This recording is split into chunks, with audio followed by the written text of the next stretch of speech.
Assalamualaikum teman-teman.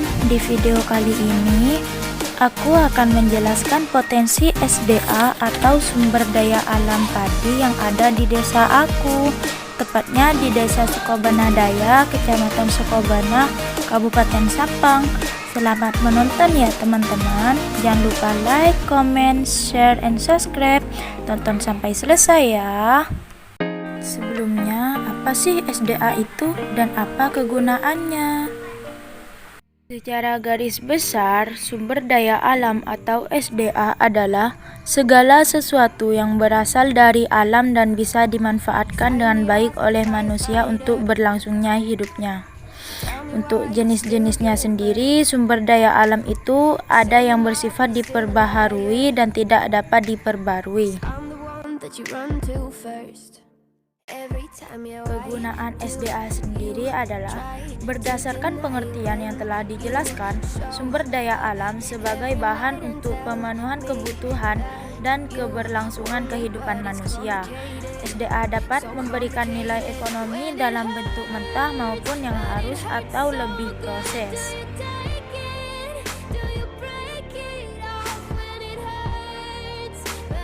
Oke teman-teman, di Desa Sukobana ini mayoritas masyarakatnya bekerja sebagai petani, peternak, pelaut, dan sebagian ada yang merantau. Di Desa Sukobana Daya sendiri masih banyak sekali lahan yang bisa dijadikan sumber daya alam sekitar, contohnya padi.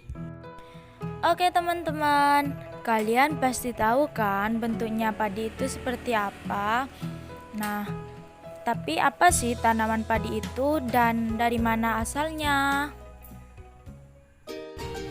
Tanaman padi ialah, dan nama ilmiah Oryza sativa L, adalah tanaman yang dibudidaya, meski ada juga yang merupakan padi liar.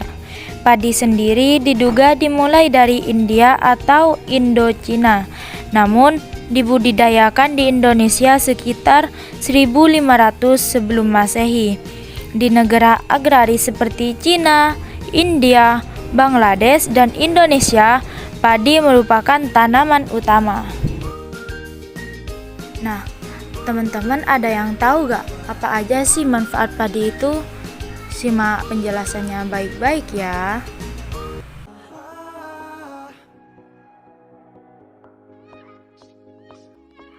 Oke teman-teman, kalian tahu gak sih kalau ada 8 manfaat padi bagi kehidupan manusia, sumber energi hingga atasi masalah kesehatan.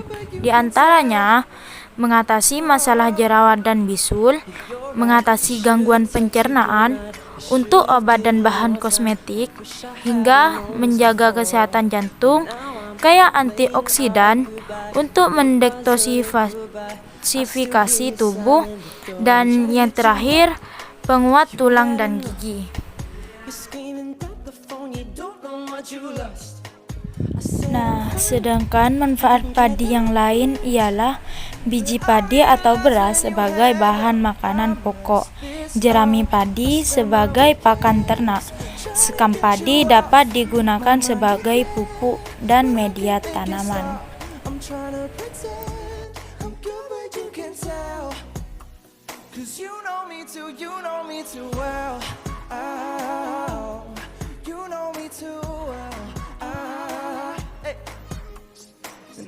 Oke, teman-teman, di sini ada yang tahu gak apa aja sih kandungan dalam padi? Oke, beras memiliki kandungan gizi yang terdiri dari karbohidrat, protein, lemak, air, besi, magnesium, fosfor, potasium, seng, vitamin B1, B2, B3, B6, B9, dan serat.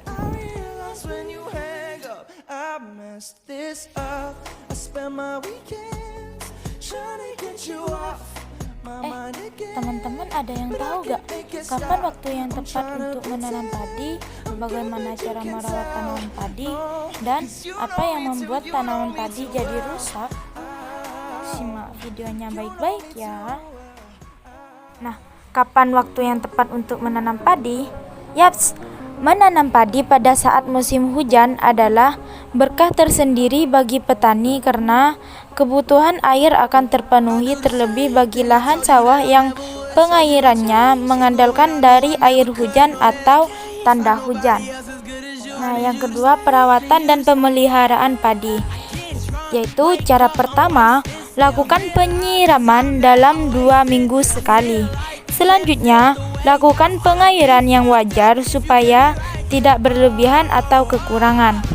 Selain itu, lakukan pemupukan setelah 7-15 hari dengan menggunakan pupuk urea dan TSP dengan 100:50 per hektar.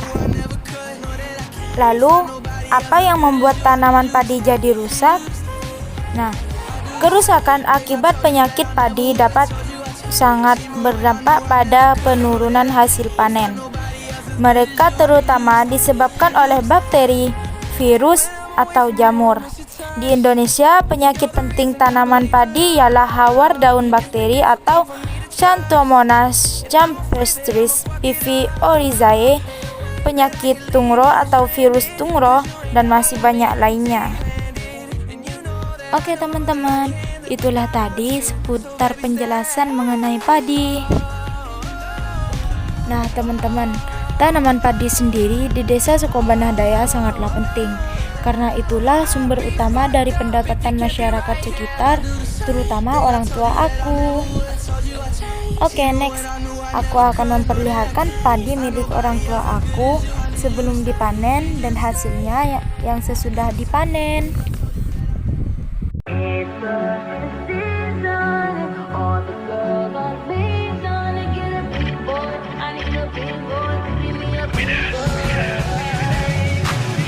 Oke teman-teman, di sini sawah milik orang tua aku.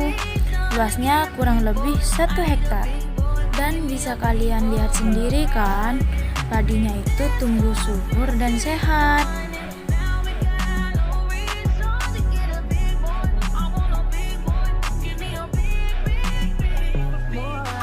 Dan di sini hasil panennya yang sudah digiling. Sebenarnya setelah padi dipanen itu langsung dijemur di bawah sinar matahari supaya padinya kering.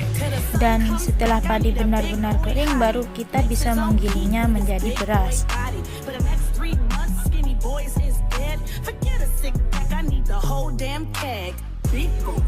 Nah, di sini orang tua aku menanam padi lagi.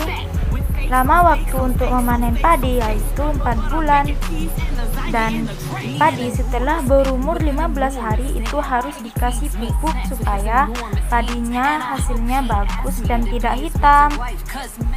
Dan biasanya orang tua aku kalau memanen padi itu hasilnya kurang lebih 50 karung besar. Oke teman-teman, itulah tadi sedikit penjelasan tentang sumber daya alam yang ada di desaku. Semoga bermanfaat. Kembali lagi di video berikutnya. Jangan lupa like, comment, share, and subscribe. Dadah. He bringing my groceries and just one trip till the sun comes back.